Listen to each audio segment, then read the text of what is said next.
Vice President Sara Duterte nagbabayad daw ng mga vloggers para siraan si President Bongbong Marcos. Well, itong balitang to, shocking sa akin, pero may mga vloggers po ngayon na nagsasalita. Pero bago po natin ituloy yan, gusto ko lang po magpasalamat kay Erlinda Edralin para sa kanyang super thanks at isang shoutout kay Inas Vlog.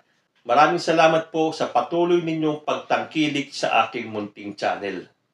Okay, napanood ko po kasi itong vlog ni Streetwise with Takeru Miyamoto. Siya po ay isang pro-BBM vlogger. At sa kanya ko nalaman na may budget si VP Sara na pambayad sa mga anti-BBM vloggers para ito daw ay siraan. At meron pa siyang sinabi na maglalabas daw itong mga anti-BBM ng listahan ng mga pro-BBM vloggers na bayaran. Kaya ako naman to gustong ipakita sa inyo kasi lately may natatanggap akong mga messages sa comment section ko. Kesyo, magkano daw ang binayad sa akin ni Lisa? Kesyo, bayaran daw ako. Medyo nagkakasunod-sunod siya. Samantalang dati once in a blue moon ko lang na makatanggap ako ng message na magkano daw ako, bayaran daw ako. Although hindi ko sila sinasagot, pero sinasabi ko once in a while dito sa videos ko na hindi po ako bayaran at kung sino man ang makapagpatunay na ako ay tumatanggap kahit na 5 duling mula kay President Bongbong Marcos o kahit na kanino man na mga tauhan niya, ibibigay ko po lahat ng kinikita ko sa YouTube. Walang labis, walang kulang. Ibibigay ko po sa inyo, patunayan nyo lang na ako ay bayaran. Kasi iniisip ko, sino kaya ang mukhang bayaran sa amin? Kaming mga pro-BBM vloggers o yung mga anti-BBM vloggers? Parang kitang-kita naman kung sino ang bayaran. O siguro, kaya hindi naman ako kinokontak ng mga taga-BBM ay dahil maliit na YouTuber lang ako. Kasi parang yun ang gustong palabasin ng mga anti-BBM. Na may mga bayaran na BBM vloggers para siraan naman si Sara Duterte. Hindi nga ba naglabas pa ng statement si VP Sara na merong concerted effort para sa demolition job against her? Eh kung tutuusin, kung meron man pong demolition job kay VP Sara, eh mas matindi po ang demolition job na ginagawa nila kay President Bongbong Marcos. So ako at dun sa maraming hindi bayaran na PBBM vloggers, hindi po namin kailangan bayaran para sabihin ang totoo. Meron pang isang latest comment sa akin. Bakit daw hindi ko pabanguhin ang pangalan ni BBM dahil bumababa ang ratings nito? Eh sinabi ko naman na dun sa video, hindi na po ako naniniwala sa mga ratings ngayon. Lalo na dyan sa mga survey firms na alam mo na ang humahawak ay mga anti-BBM. Hindi po tulad nung dati, nung panahon pa ng eleksyon. Dahil pare-pareho po ang resulta ng mga surveys. Ngayon, iba-iba na. So, ang tingnan na lang po natin ay ang performance ng isang government officials. At nakikita naman natin, well, maliban dun sa mga nagbubulag-bulagan na hindi nila nakikita ang mga ginagawa ni President Bongbong Marcos. And compare naman sa presidente at sa vice-presidente, makikita naman natin kung sino ang mas maraming ginagawa. Well, in fact, hindi po dapat paghambingin ang presidente sa vice-presidente dahil magkaiba po ang trabaho nila. Obviously, mas marami pong trabaho ang presidente kaysa sa vice-presidente. Pero kung papansinin niyo yung mga surveys ngayon, surveys ng mga anti-Marcos, syempre, palalabasin nila na masyadong bumaba ang ratings ni President Bongbong Marcos. Pinababa man nila ang ratings ni VP Sara para naman hindi obvious, pero mas mataas pa rin. Para magteka muna, sa dami ng ginagawa ni President Bongbong Marcos, yung magagandang resulta, sasabihin nilang bumababa ng husto ang ratings ni President Bongbong Marcos. At doon sa nagsabi sa akin, bakit daw hindi ko pabanguhin ang pangalan ni President Bongbong Marcos sa mga videos ko? Hindi na po kailangan pabanguhin ang pangalan ni President Bongbong Marcos dahil mabango po ang pangalan ni PBBM. Hindi lang po sa bansa natin, kahit na po sa buong mundo. And actions will speak louder than mere words. Doon sa mga nagsasabing walang ginagawa si President Bongbong Marcos, na wala tayong asenso, na wala naman nangyayari, ang mahal pa ng bilihin, okay lang po yun. Ganun talaga eh. Hindi po natin maiaalis yun. There will always be haters and bashers and they will always hate. So kung hindi nila makita ang ginagawang maganda ni President Bongbong Marcos, let them be.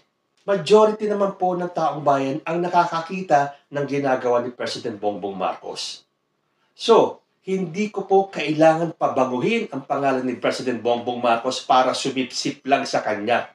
Dahil ang sinasabi ko lang po dito sa videos ko ay yung nakikita kong achievements ni President Bongbong Marcos.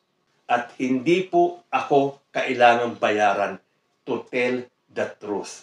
So once again, ang hamon ko po doon sa mga nagsasabing bayaran ako, magpakita po kayo ng pruweba at ibibigay ko sa inyo ang buong sweldo ko sa YouTube. Okay, so back to our topic. Gusto ko lang pong ipapanood sa inyo yung pong video ni Streetwise with Takeru Miyamoto. Siya po ay isang pro-BBM vlogger. At kayo na po ang humusga kung totoo o hindi yung sinasabi niya. At ito kaya ay kasama sa sinasabi ni VP Sara na concerted effort para siraan si Vice President? Kasi kung totoo man to, abay nakakalungkot na po talaga kung talagang ginagawa ito ni Vice President Sara Duterte. So kayo po ang bahalang humusga kung may katotohanan po itong video na isi-share ko sa inyo. Let's watch this. Okay. Meron tayong isang topic dito. Actually, masyadong sensitive tong topic na to eh. Kasi ang topic na to, ilalaglag ko po yung sarili ko dito. At wala namang problema mga kababayan kasi inamin ko naman to eh. Sa mga matagal na po naka-follow sa akin, ito press 1 nga dyan, sa nakaalam or nakaalala na inamin ko na binayaran ako ni Sara Duterte nung eleksyon para gumawa ng content. Kung meron nakaalala, malamang si Ma'am Erlene. Sinabi ko na yan dati, di ba? Na nung election po, nagbayad talaga si Sara Duterte para po yan. Si Brett Udang, yan, di ba? Oh. Yan, di ba? Inamin ko na yan, matagal ko nang inamin yan, oh. Di ba? Ito, mga matagal na naka-follow yan. Inamin ko na yan. Okay. Umalis nga ako dun eh. Umalis ako dun. Sa grupo na yon. So kasi mga babayan kasi, meron lumabas na screenshot dito. Saan ba yun? Ito. Actually, nakita ko to kay Kuya Benji ko to nakita. Actually, ayoko sana i-content to eh, pero andito na. Kasi nagwalwal na ako kanina, iwalwal na natin to lahat. So sabi ni Kuya Benji Contreras, sabi niya dito. Teka lang. Ano natin to? Lakihan natin. Yan, marami nag-press 1 ha. So hindi ako fake news ha. Sinabi ko yan ha. Sinabi ko talaga yan. Oh. So ngayon mga kababayan kasi, ito. So sabi nga po ni Kuya Benji kanina, sobra-sobra talaga ang perang bumubuho sa mga DD shit na to. Kaya pala, walang hinto to eh. Walang hinto ang paninira kay Pangulong Bongbong Marcos nitong mga supporter ng mga Duterte. Sino kaya ang financer ng mga grupo ng mga DD shit na to para lang siraan at magpakalat ng fake news laban kay PBBM? So ngayon merong nilabas na screenshot si Kuya Benji dito. Yan. So group chat to eh. Lakihan pa natin para makita ninyo. Lakihan pa natin. Yan. Malamang nakita nyo na to. Malamang kung naka-follow kayo kay Kuya Benji, malamang nakita nyo na rin to. Yun nga lang kasi mga kababayan, magpapatunay tayo na mukhang totoo ito. Kasi ako mga kababayan, hindi po ako naniniwala sa screenshot. Hindi talaga ako naniniwala sa screenshot ng 100%. Yun nga lang kasi mga kababayan, itong pangyayari po na to is nangyari po sa akin. So, andyan ba si JL? Andyan ba? O, JL, taka lang ha, yung usapan natin, wala pang update. So, sabi dito, guys, magpakalat lang kayo ng pagsuporta sa mahal nating Pangulo na si Sara. Si Sara na yung presidente para sa kanila. No? Kita mo mga katangahan ng mga to, no? So, sabi dito, okay, yung pong 50K per group po ang hatian ng bawat members. Depende po yan kung ilan po kayo sa isang grupo. So, ngayon, base nga po dito sa post, nagkakaroon daw po ng bayaran na 50,000 pesos per group. Tapos hahatiin pa. So ito lang ang punto dito mga kababayan kasi. Kapag ang isang vlogger po kasi ay walang engagement, pumapayag po sa ganyang kaliit na presyo. Hindi lang in my own opinion lang talaga. Kasi ito kunwari isa kayong vlogger. Tapos kumikita lang kayo every month ng $100, 'di ba? Ganon. Minsan wala pa. So, papatusin nyo yan. Yung 50K per month per group. Kunwari sa 50K, kung 5 kayo, edi may tag 10K kayo every month. Di ba?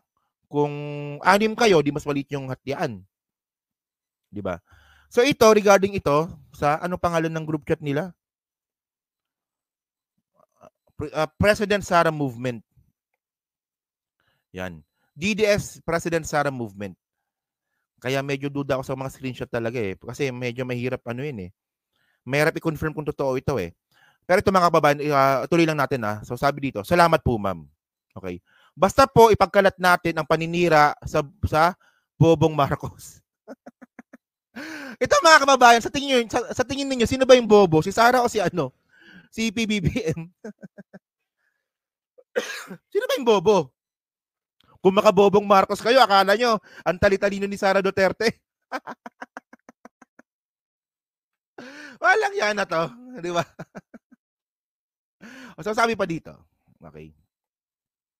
Maghihintay lang po kayo ng next na gagawin sa susunod na araw. Ayan, so utusan. Okay. So ito, you unsend the message. Hindi ako yan ha. Galing to kay Benji, no? So sabi dito, ma'am, sa Twitter po kayo mag-register. Ako kung ano ibig sabihin yan. Okay. So actually, wala naman akong planong i-content sana to. Kasi nga, medyo sensitibo tong usapin na to. Yun nga lang kasi mga kababayan, tulad nga pa na sinabi ko kanina, kung meron mang issue ng bayaran ngayon, sa kampo po yan ng mga Duterte. So ayan po, napanood natin yung video ni Streetwise with Takeru Miyamoto. Hindi ko po sinasabing totoo na nagbabayad si VP Sara. Hindi ko rin po sinasabing hindi totoo. Nasa inyo po ang judgment. What are your thoughts about this? Comment lang po down below at magkita-kita po muli tayo sa susunod na Usapang Tito Manny. Diyos te Agnina. Peace.